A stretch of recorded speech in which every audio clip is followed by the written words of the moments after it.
O nosso Deus é o Senhor soberano, que governa toda a terra da sua morada celeste.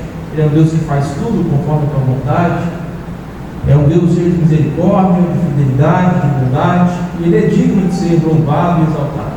E nós nos reunimos aqui para dizer, não a nós, Senhor, não a nós, mas ao Teu nome, da glória. Devemos dar toda a glória ao nosso Deus. É isso que o povo dele evitado faz nesse dia do Senhor. Então abra sua Bíblia para ouvir a voz do nosso Deus, o chamado dele para nós adorarmos. Salmo de número 115. Salmo de número 115. Nós vamos fazer uma leitura alternada. Nós vamos ler o versículo 1 e depois o versículo 11 até o final do Salmo, conforme o slide. Salmo 115, versículo 1, depois o versículo 11 até o final.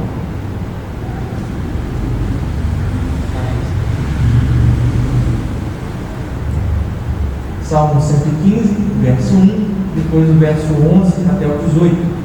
Eu vou ler os versículos ímpares e vocês, por favor, leiam os pares. Então eu vou ler o 1 e vou ler o 11, e aí vocês leiam o 12 e os outros pares. Diz assim: não a nós, Senhor, não a nós, mas ao Teu nome da glória. Confiam no Senhor os que temem o Senhor. Ele é o seu amparo e o seu escudo.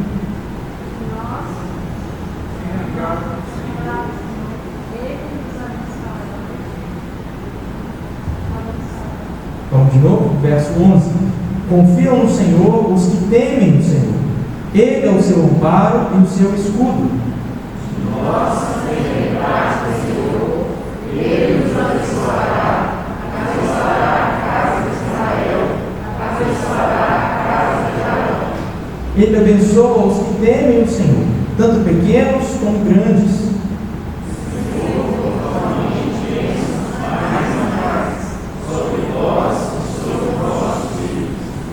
Sede benditos do Senhor, que fez os céus e a terra. Os céus são os céus do Senhor, mas a terra Ele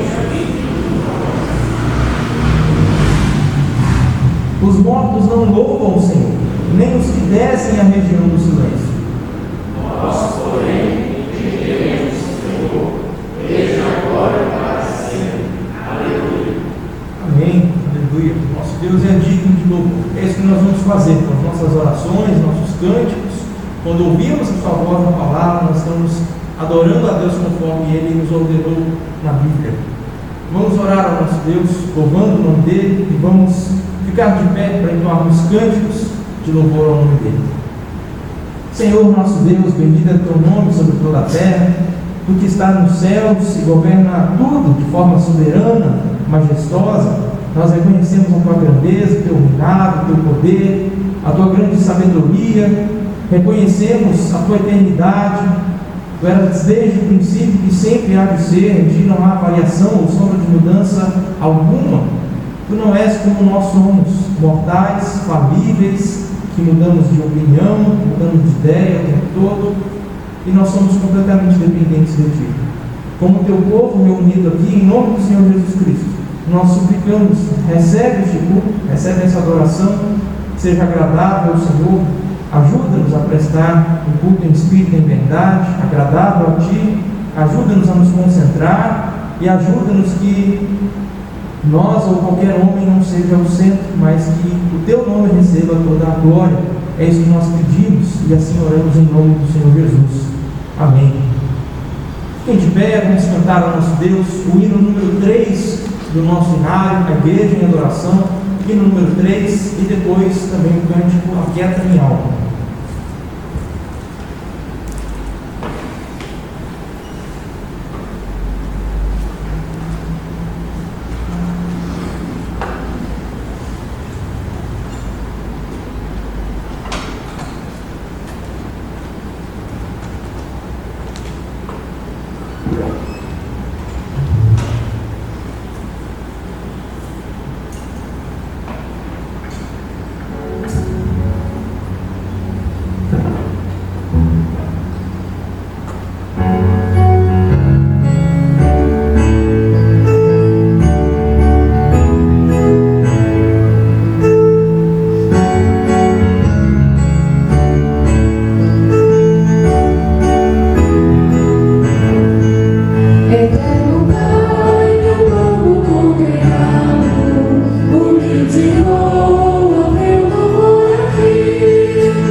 Só assim eu não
Podem se sentar.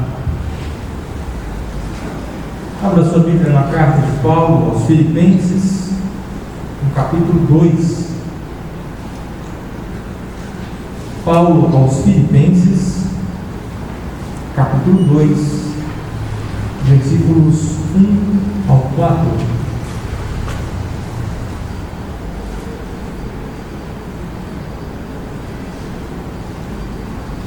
Paulo aos Filipenses, capítulo 2, versos 1 ao 4.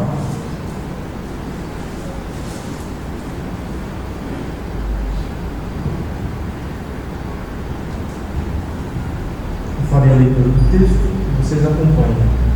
Filipenses 2, 1 a 4, diz assim: Se há, pois, alguma exortação em Cristo, alguma consolação de amor, alguma comunhão do Espírito, se há entranhados afetos e misericórdias, completai a minha alegria, de modo que penseis a mesma coisa, tenhais o mesmo amor, sejais unidos de alma, tendo o mesmo sentimento. Nada façais por partidarismo ou vanglória, mas por humildade, considerando cada um os outros superiores a si mesmo. Não tenha cada um em vista o que é propriamente seu, senão também cada qual o que é dos outros. Esse texto apóstolo está nos chamando a viver a verdadeira unidade da igreja do povo de Deus. Ter um só espírito, pensar de uma mesma maneira, estarmos ligados em amor e misericórdia e agir assim uns para os outros. Mas essa não é essa unidade que a igreja não tem, ou essa forma que nós tratamos uns aos outros, não tem como objetivo lucrar, não tem como objetivo sermos beneficiados ou fazer algo em prol do nosso próprio bem. Mas é uma unidade, uma misericórdia e um amor que age em prol do outro e colocando inclusive o outro acima de nós mesmos. A unidade da igreja é uma unidade para o serviço um ao outro, para o sacrifício em prol do bem do outro. E diante de um grande chamado como esse, o que a Escritura nos leva a fazer é dobrar a cabeça e falar: Senhor, perdão, eu não tenho tal amor, tal misericórdia, eu não tenho vivido tamanha unidade com o meu irmão, e eu não tenho tido tanta disposição assim de me sacrificar pelo outro. Eu quero que o outro se sacrifique por mim. Ajude-me, Senhor. É isso que nós vamos fazer agora. Curva a sua cabeça, vamos confessar a Deus o nosso pecado, vamos suplicar a ajuda dele. Depois de algum tempo em oração silenciosa, o presbítero Heleno vai nos dirigir em uma oração auditiva.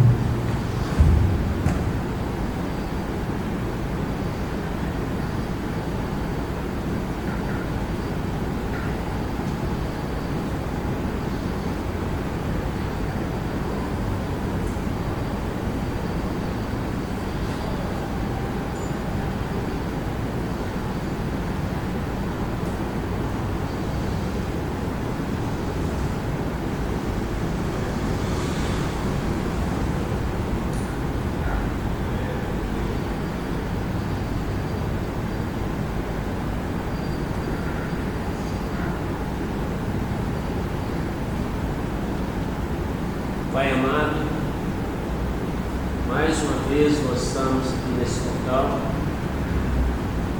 para um culto público, Deus, onde nós demonstramos o nosso amor, a nossa fidelidade, nosso compromisso com o Senhor, nos dedicando o tempo de oração, o tempo de adoração, o tempo de arrependimento, tempo, Deus, de restauração dos nossos laços com o Senhor.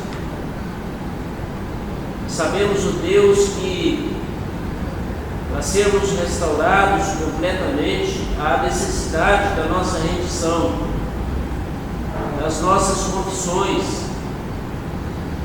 de olhar para nós mesmos, ó Deus, e ver que há em nós pecados, que nada em nós, ó Deus, é suficiente para agradar o Senhor.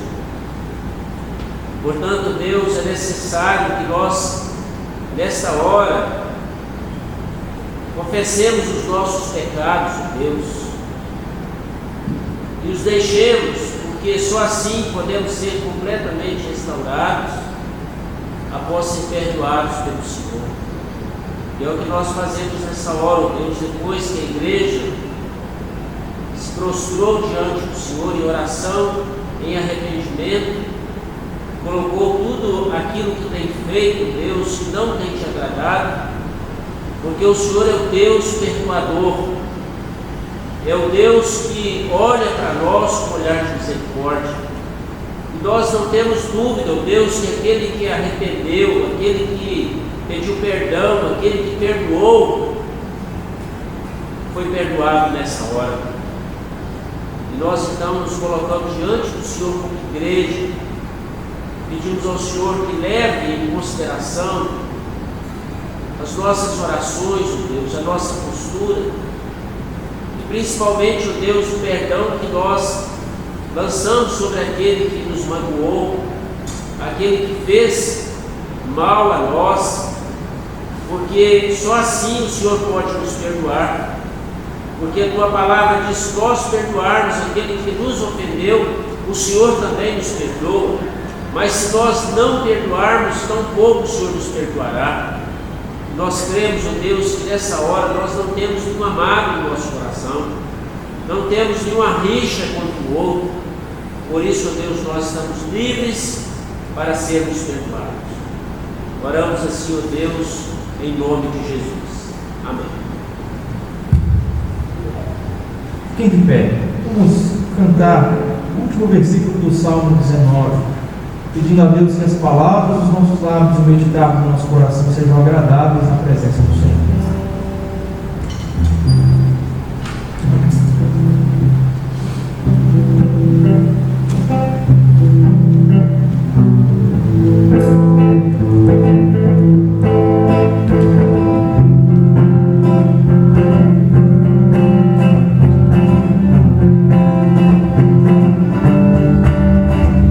Palavras dos meus lábios e o meditar do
Permaneçam de pé mais um instante, vamos ler mais um texto, ainda na carta de Paulo aos Filipenses, capítulo 2, vamos ler os versículos seguintes, versículo 5 até o 11. Filipenses, capítulo 2, verso 5 até o verso 11.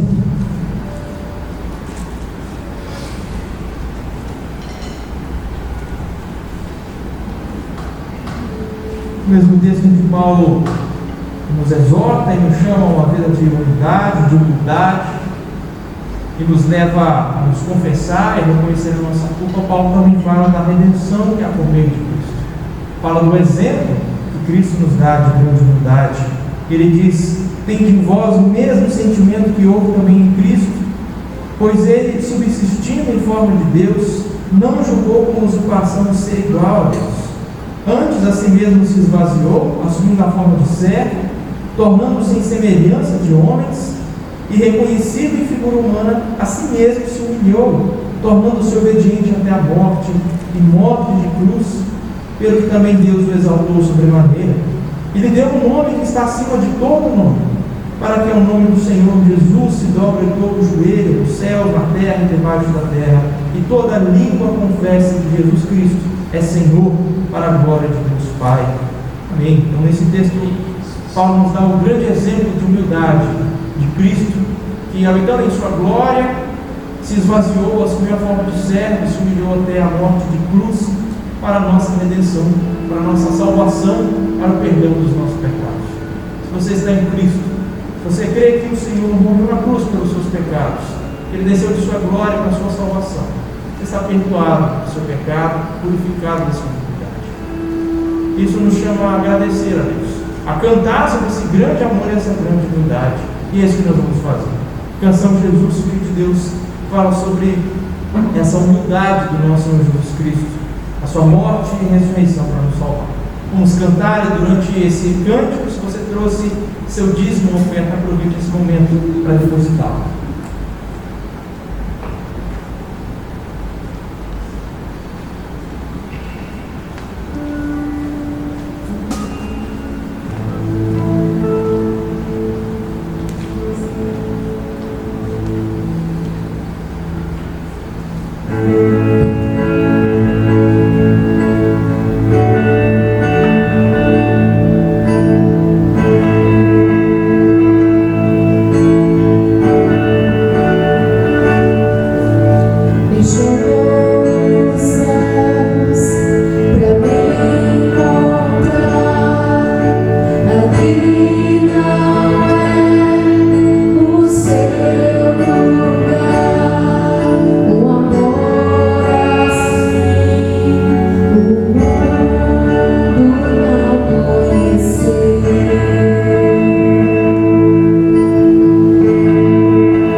Abra sua Bíblia mais uma vez, no livro de Gênesis.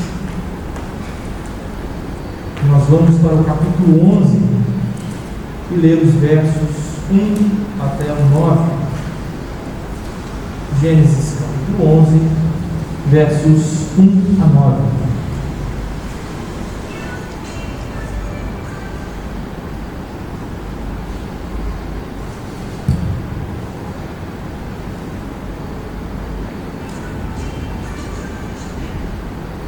Fazendo uma leitura alternada desse texto, eu vou ficar com os versículos ímpares e vocês com os pares. Diz assim: ora, em toda a terra havia apenas uma linguagem e uma só maneira de falar.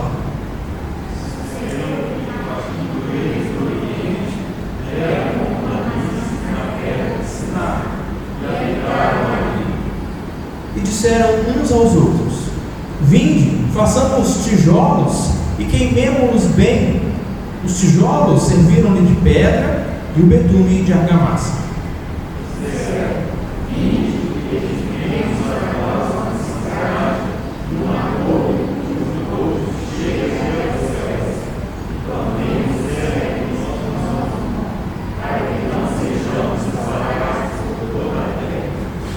Então desceu o Senhor para ver a cidade e a torre que os filhos dos homens edificaram.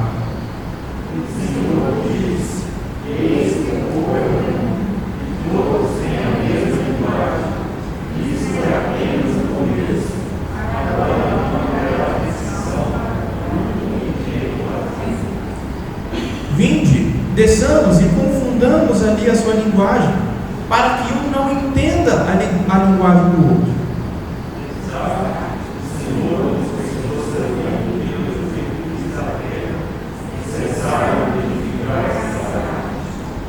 Chamou-se-lhe por isso o nome de Babel, porque ali confundiu o Senhor a linguagem de toda a terra, e dali o Senhor os dispersou por toda a superfície da terra. No domingo passado nós fechamos o terceiro dos 10 livros de genealogia que há aqui em Gênesis, e o quarto livro começa no capítulo 10, versículo 1. São estas as gerações dos filhos de Noé, Sem, Cã e Jafé, e nasceram de filhos depois que saíram, ou depois do dilúvio, os que saíram da arca. Esse quarto livro agora tem duas partes. A primeira, há uma lista de todos os descendentes, ou de muitos descendentes desses 3 filhos de Noé, e as nações a que eles deram origem. Essa parte ocupa todo o capítulo 10, que a gente não vai ler, eu vou apenas mencionar e resumir para vocês brevemente. Nessa lista, Moisés cita 70 nações a que os filhos de Noé deram origem. Jafé deu origem a 14 nações, Cã a 30 e Sem a 26 nações. Essa lista não é necessariamente exaustiva, incluindo todas as nações do mundo daquela época. O narrador escolheu a dedo 70 nações, porque o número 70 ele é muito simbólico. Ele é a multiplicação de 7 vezes 10, 2 números que na Bíblia indicam perfeição e plenitude. Então multiplicar a perfeição vezes a plenitude, isso o autor está mostrando o quanto Deus multiplicou abundantemente a humanidade em toda a terra, e o quanto Deus fez um bom trabalho enchendo tudo, um trabalho pleno, completo e perfeito enchendo a terra. Esse é o jeito do autor representar isso para nós, como Deus abençoou a humanidade com fertilidade ou fecundidade. E nessa tabela do capítulo 10, quando vai listar os descendentes de Cã, porque ele divide a tabela em 3, ou ele faz essa genealogia em 3 tabelas, os filhos de Jafé, Cã, depois Sem. Quando ele vai falar dos descendentes de Cã, o narrador dá destaque a um homem, chamado Nimrod. E esse sujeito, ele foi o primeiro homem a se tornar poderoso na terra após o dilúvio. Ele ficou famoso, certamente conseguiu ali poderio militar, homens conseguiam. Ele era um caçador valente, um guerreiro, e ele se tornou influente e poderoso a ponto de estabelecer um reino. É o primeiro reino que a Bíblia menciona após o dilúvio. E quando Nimrod começou a reinar, ele construiu 4 cidades, das quais a principal é Babel, essa mesma que a gente leu da torre. Mas depois que Deus espalhou um pouco de lá, Nimrod foi para o território da Assíria e construiu mais 4 cidades, das quais a principal é Nínive. Se você conhece bem a história bíblica, você sabe que essas 2 cidades, Babel, posteriormente chamada de Babilônia, e Nínive, são as capitais dos principais inimigos de Deus, das principais nações que fizeram oposição contra Deus a ponto de invadir, destruir, levar exilados tanto Israel, o reino do norte, como Judá, o reino do sul. Essa é a impiedade da semente da serpente, que continua a se desenvolver depois do dilúvio, por meio da linha da descendência de Cã, e continua a fazer oposição à semente da mulher e ao reino de Deus. Depois que Moisés cita essa lista de nações, no capítulo 10, vem a segunda parte do 4º livro, dos 10. E essa segunda parte é essa narrativa da Torre de Babel, que a gente leu agora há pouco. Essa história mostra um povo unificado por uma só língua, que constrói uma torre em uma rebelião coletiva contra Deus.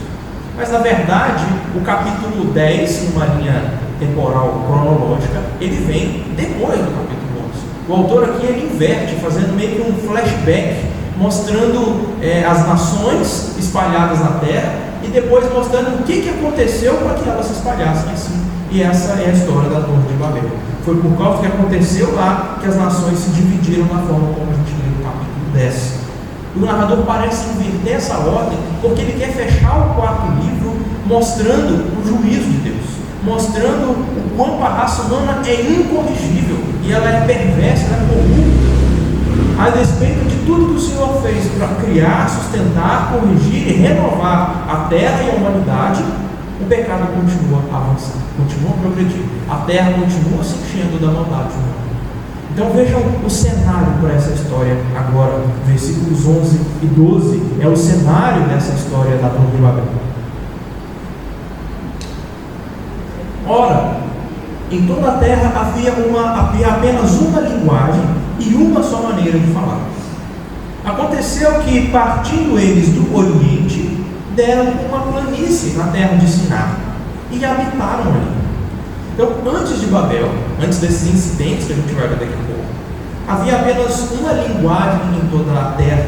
Isso faz todo sentido, porque toda a humanidade ela teve origem em um único casal, Adão e Eva. E depois do dilúvio, todos os homens e mulheres que nasceram vieram de uma única família, dos 3 filhos de Noé. Então fazia todo sentido que eles falassem apenas uma língua. E não apenas a mesma língua, mas eles tinham o mesmo modo de falar, ou seja, eles tinham o mesmo vocabulário. Isso é importante porque não adianta nada ter a mesma língua se você não tiver o mesmo vocabulário, o mesmo conjunto de palavras no dicionário.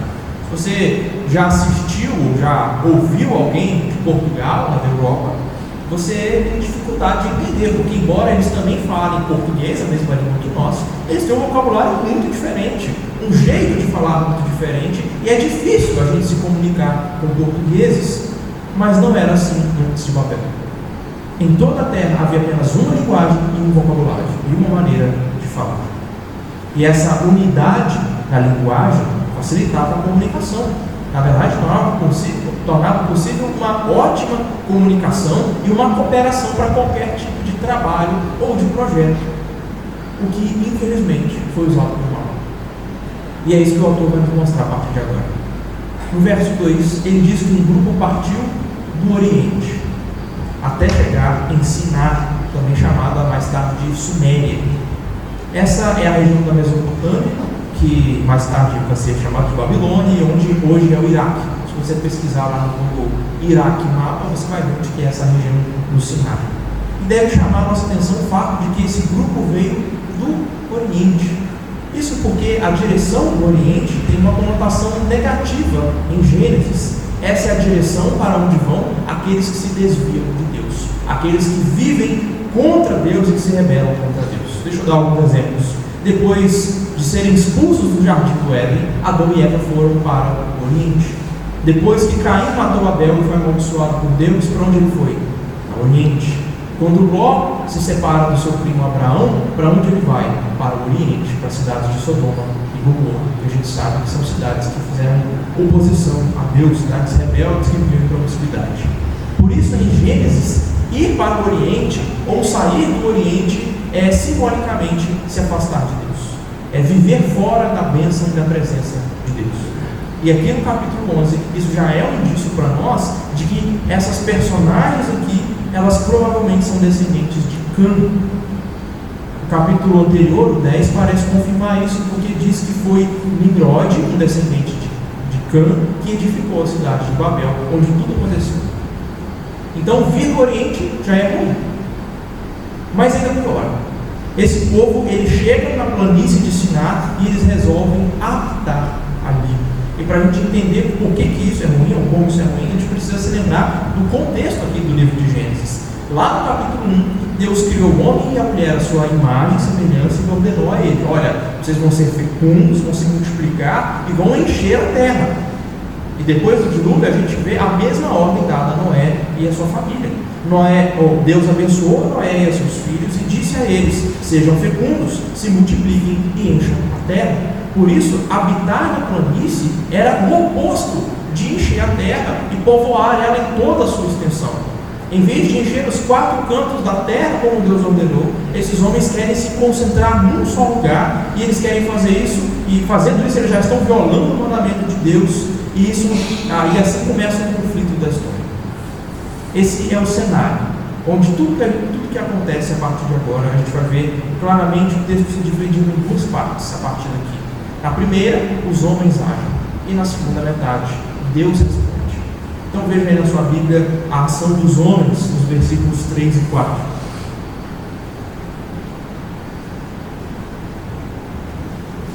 E disseram uns aos outros: vinde, façamos tijolos e queimemo-los bem. Os tijolos serviram-lhe de pedra e o betume de argamassa. E disseram: vinde, edifiquemos para nós uma cidade e uma torre cujo topo chega até aos céus, e tornemos célebre o nosso nome, para que não sejamos espalhados por toda a terra. Então o conflito já tinha começado quando esse povo resolve habitar na terra, ao invés de se expandir e de expandir o reino de Deus e se multiplicar, contrariando então a ordem de Deus. Mas agora o conflito se intensifica ainda mais quando eles descobrem uma nova tecnologia e usam essa tecnologia para tornar o seu pecado ainda pior. Eles descobrem que eles podem usar tijolos queimados no lugar de pedras nas suas construções. E eles podem usar betume como se fosse argamassa para edificar casas e uma torre. Isso era uma inovação, porque até aquele tempo o povo construía casas ou cidades com pedras, né? E o texto diz aqui que eles descobriram que podiam usar tijolos como se fossem pedras. Na época até existia tijolo de argila, mas era tudo colocado numa forminha e secado ao sol. Então os tijolos não tinham tanta resistência para fazer grandes construções. Mas agora, queimando o tijolo, ele fica duro, resistente, a ponto de conseguir suportar ou se fazer com ele uma grande construção. E eles acham também uma alternativa para a argamassa, que assim como pedras não tem uma planície. Eles acham betume. Betume é aquela substância preta que é usada em asfalto, que a gente chama também de piche. Isso é encontrado na natureza e foi usado por eles para ligar o tijolo ao outro. E quando o texto enfatiza que os homens disseram uns aos outros, e disseram uns aos outros: vinde, façamos tijolos queimados, isso significa que essa foi uma decisão tomada entre eles, sem consultar o Senhor e sem levar em conta a vontade do Criador. Esse é um jeito poético, literário, do autor nos mostrar que esses construtores da torre são herdeiros de Caim. Por quê? Porque há muitos paralelos entre esses construtores e entre Caim, filho de Adão, que matou seu irmão Abel. Ambos migraram em direção ao Oriente. Ambos constroem cidades buscando segurança fora da presença de Deus. Não sei se vocês se lembram, mas depois de Caim ser amaldiçoado, ele migrou para o Oriente e ele construiu a primeira cidade da Bíblia. E assim como os descendentes de Caim, os construtores da Torre de Babel, eram exímios artesãos, eles se envolveram em inovações tecnológicas no seu tempo, esses tijolos queimados e esse betume usado como argamassa. Lá no capítulo 4 a gente viu que os descendentes de Caim também eram homens muito inteligentes, que desenvolveram muita cultura. Eles produziram costura, artesanato, criação de gado, instrumentos musicais, ferramentas de bronze, de ferro. Mas eu disse para vocês, quando preguei naquele texto lá em Gênesis 4, E apesar de tanta tecnologia assim na descendência de Caim, o nome de Deus não aparece nenhuma vez na descendência dele. Aparece um monte de inovação tecnológica, mas Deus não aparece em nenhum lugar. E Caim é a semente da serpente. E com esses paralelos que o autor de Gênesis traça aqui entre os construtores da torre e entre Caim, pronto, ele já está identificando esses construtores da torre como inimigos de Deus. Isso se torna mais claro ainda quando eles expressam as suas motivações por trás do projeto de construção da cidade. Eles dizem uns aos outros: vamos edificar para nós uma cidade e uma torre cujo topo chegue lá nos céus, e nós vamos tornar célebre, famoso o nosso nome, e nós não vamos ser assim tão espalhados pela face da terra. Primeiro, a torre devia ser alta bastante para chegar até os céus. Eles querem chegar onde Deus está, onde Deus governa, mas é Deus quem habita os céus, e não os homens. O lugar dos homens é na terra. Nós lemos isso no Salmo 115, na liturgia. Os céus são os céus do Senhor, mas a terra Ele a deu aos filhos dos homens. Por isso essas pessoas estão desafiando o Criador, querendo invadir a morada dele. Essa atitude nos lembra muito a atitude de Adão e Eva, querendo ser como Deus, conhecedores do bem e do mal. Os construtores de Babel e a sua arrogância se parecem com Adão e Eva, transgredindo os limites da sabedoria humana, buscando ser iguais a Deus, e eles se assemelham também aos filhos dos homens que ultrapassaram, transgrediram os limites do casamento quando se casaram com as filhas dos homens lá em Gênesis 6. A gente viu os filhos dos homens, os filhos de Deus, se casando com as filhas dos homens e assim fazendo a iniquidade se multiplicar na terra, culminando no dilúvio. É isso que esses homens, esses construtores da torre querem. Eles querem invadir a morada de Deus, eles querem entrar onde Deus reina e possivelmente usurpar o reino de Deus. Inclusive, na língua acadiana, que é a língua falada posteriormente na Babilônia e na Síria, a palavra Babilu significa portão de Deus. Essa é uma referência ao que eles queriam. Eles queriam chegar até a morada de Deus, atravessar o portão dele e tomar o lugar de Deus. Em segundo lugar, eles planejam uma torre alta bastante para ser vista do mais longe possível, para que cause admiração em todos, a ponto dos construtores ficarem famosos. Eles cobiçam fama, eles cobiçam poder, eles querem reconhecimento mundial, eles querem soberania.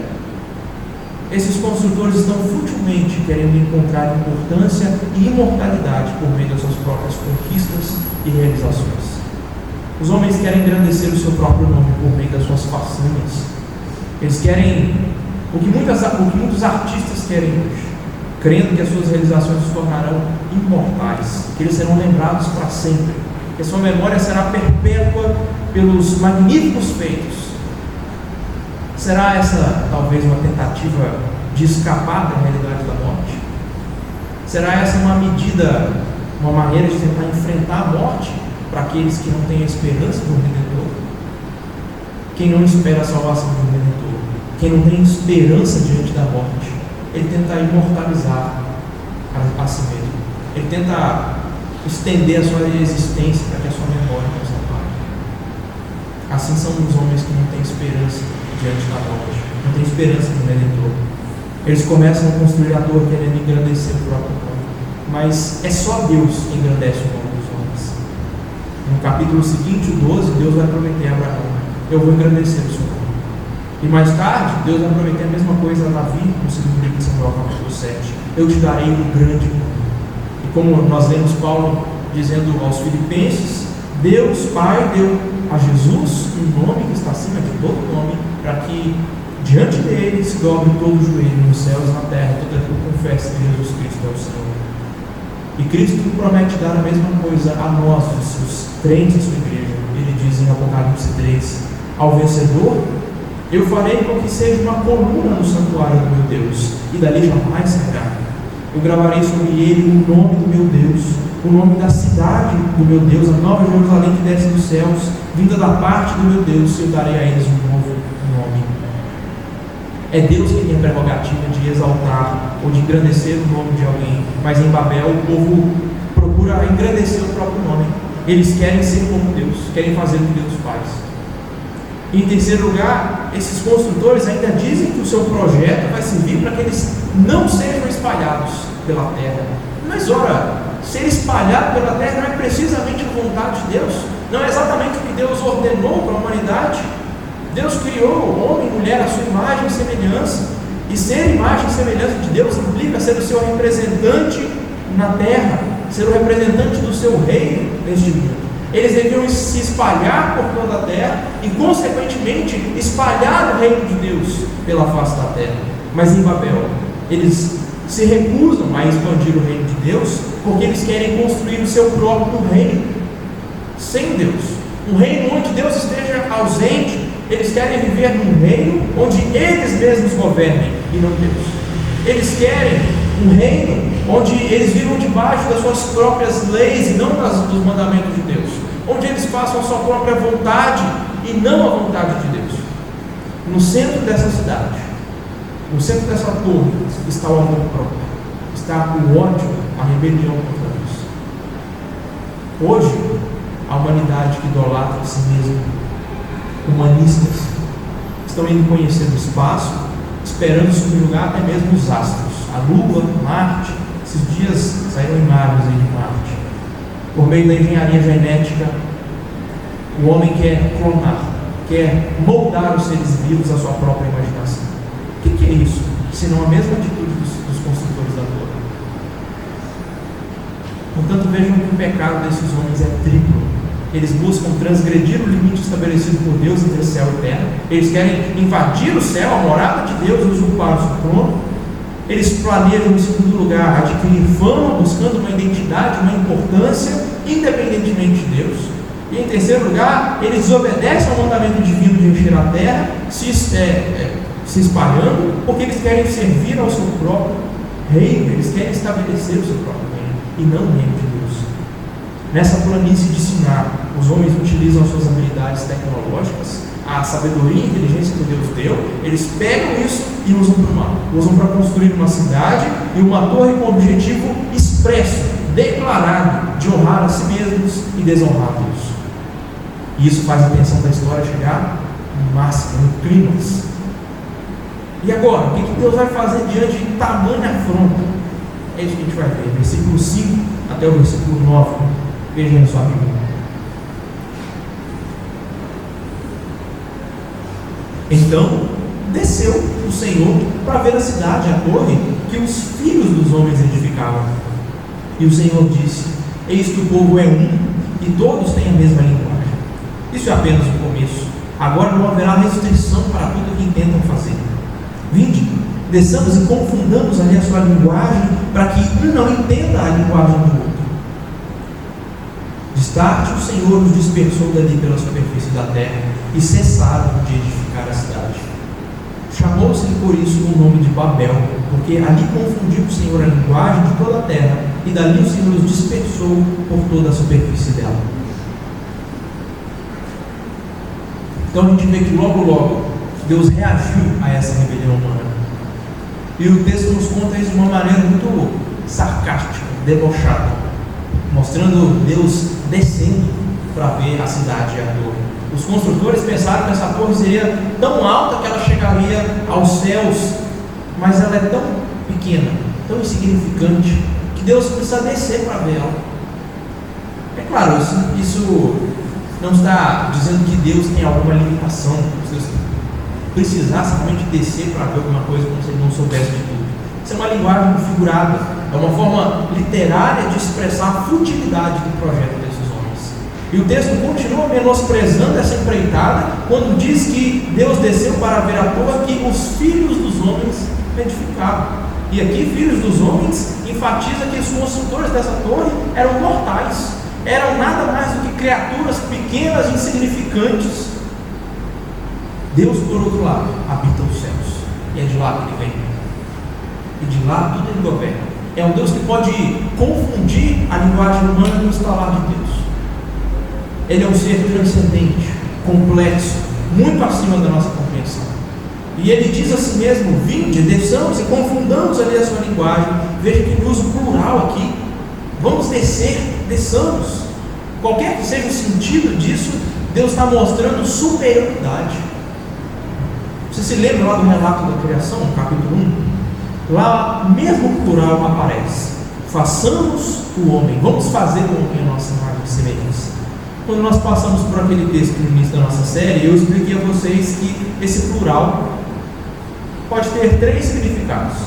Ou Deus está convocando os anjos como uma corte celestial, ou esse é um plural de majestade, é o mesmo sentido quando a gente chama um juiz de vossa excelência, né, usando o plural, ou um rei de vossa majestade.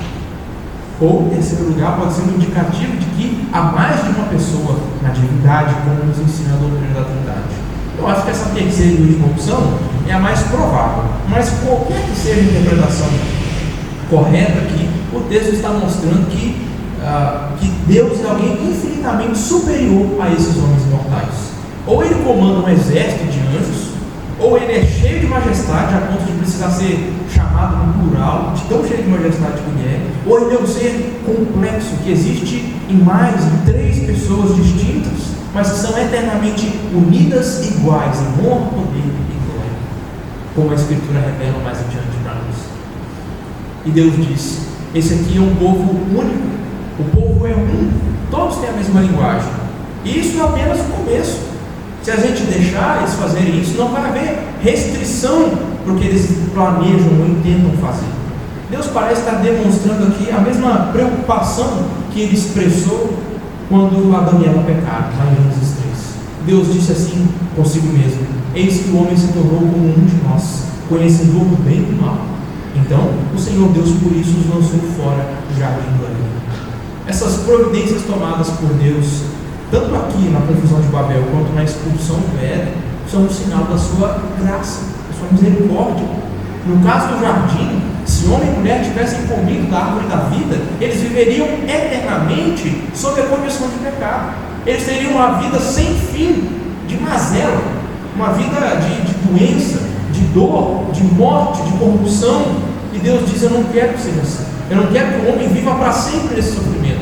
Vamos expulsá-lo do jardim para que ele não coma do fruto e viva eternamente. Esse que o texto de Gênesis diz. E aqui no caso de Babel, se toda a raça humana tivesse continuado unida nessa atrevida tentativa de se tornarem famosos, de estabelecerem o seu próprio reino, então não ia haver limite para a rebelião deles contra Deus. Não haveria rédeas morais ou convenções sociais que impedissem ou limitassem eles de se entregarem ao seu próprio pecado. Isso seria péssimo também. Então, por fidelidade à sua aliança, a aliança que Deus fez com Noé, de preservar a humanidade e não destruí-la novamente, como fez no dilúvio, Deus resolve frustrar os planos daquele homem.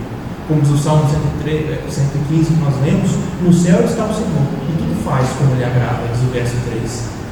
Então ele confunde a linguagem deles de tal maneira que não entendam um ao outro. E agora ele acaba com o que possibilitava eles de se unirem naquela rebelião, que era uma única rebelião. Deus faz exatamente o que aqueles homens mais temiam.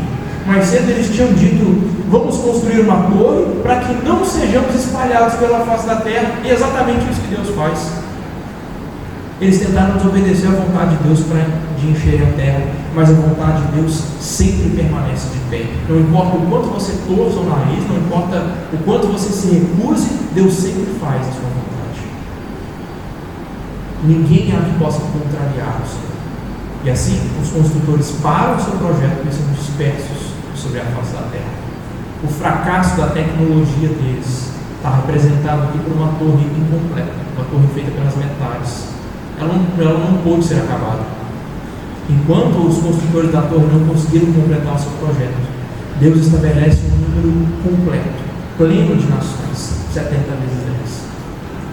E o verso 9 conclui essa história. Então, por isso aquele lugar se chamou Babel, porque ali confundiu o Senhor a linguagem de toda a terra, e dali o Senhor os dispersou por toda a superfície dela. Esse é um trocadilho irônico e debochado também com a palavra acadiana Babilu, que significa lá o portão de Deus, porque em hebraico Babel, que é uma palavra muito parecida, né, significa confusão. No lugar onde os homens acharam que iam invadir a morada de Deus, Quando eles acharam que iam atravessar o portão de Deus, é exatamente nesse lugar que Deus confundiu a linguagem dele e os dispersou pela terra. A pretensão e a arrogância humana falharam. O reino de Deus prevaleceu. Mas em vez de destruir esses homens, esses responsáveis, o Senhor os força a fazer o que na verdade era melhor para eles. Apesar de continuar sendo mal todo desígnio do coração humano, como aconteceu lá no dilúvio, apesar disso, Deus se mantém fiel à sua aliança com Noé de não destruir a humanidade novamente. Ele podia ter acabado, fulminado todo mundo em Babel, mas ele não fez isso. Ele apenas os dispersou, os espalhou. Deus está mantendo o seu compromisso de preservar a terra, e essa preservação, ela tem como objetivo o sustento do mundo até que venha a redenção, até que nasça aquele filho prometido, o Redentor, que vai pisar a cabeça da serpente, o filho da mulher, que vai trazer salvação e solução para o pecado. Deus se mantém fiel à sua aliança, preservando a terra até que venha o Redentor. O que o autor de Gênesis quer, o que ele quis ensinar aos seus leitores naquela época? O que essa passagem diz a nós hoje? Primeiro, a genealogia do capítulo 10 mostra que existe uma origem comum a todos os povos, a todas as nações. Todos nós somos descendentes de um mesmo casal, primeiro de Adão e Eva, e depois do dilúvio dos filhos de Noé. Todos nós somos portadores da imagem de Deus na terra. Além disso, no passado, como a gente viu aqui no capítulo 11, todos os homens falavam uma mesma língua, tinham o mesmo modo de falar, e isso aponta para a nossa unidade e para a nossa igualdade como uma raça, como um só povo. Todos nós temos a mesma origem. Por isso, fazer qualquer distinção de raças dentro da humanidade é contrário ao ensino bíblico. Tratar brancos, negros, asiáticos, indígenas como se fossem raças diferentes é um absurdo diante do ensino do texto bíblico. Tratar por discriminação pessoas que têm uma cor de pele diferente, que têm uma língua diferente, um jeito diferente de falar, que tem um sotaque, é algo contrário ao ensino da palavra de Deus. Quando o Senhor Jesus trouxer restauração completa e consumar o seu reino, então todos os povos da terra serão um novamente, sem distinção alguma, nem de língua. E então já não haverá racismo, já não haverá xenofobia, preconceito com pessoas de outro estado, de outra nação, já não haverá guerras de nação contra nação. É assim que o profeta Isaías anuncia no capítulo 2. Nos últimos dias, o monte do templo do Senhor será estabelecido no alto dos montes, e para ele irão todas as nações. O Senhor julgará entre as nações e corrigirá muitos povos. Estes transformarão as suas espadas em enxadas e transformarão suas lanças em foices. Nação já não levantará espada contra a nação, nem aprenderão mais sobre a guerra. Nós seremos todos novamente um só povo. Em segundo lugar, lembre-se de que Gênesis foi destinado aos israelitas que estavam às portas da terra prometida. Lá dentro, em Canaã, muitas cidades imitavam Babel na sua imoralidade, na sua oposição a Deus, na sua prepotência de estabelecer o próprio reino, e os israelitas seriam tentados a copiar esse modelo dos seus vizinhos, a copiar essas cidades-estados para se estabelecerem como eles consolidaram seu poder naquela terra, para eles desenvolverem tecnologia, para terem progresso. A humanidade sempre quer progresso, crescimento. Entretanto, Israel não deveria se deixar influenciar pela cultura dessas cidades. A cultura desenvolvida em Babel é completamente avessa a Deus. Tem distorção no casamento, tem poligamia,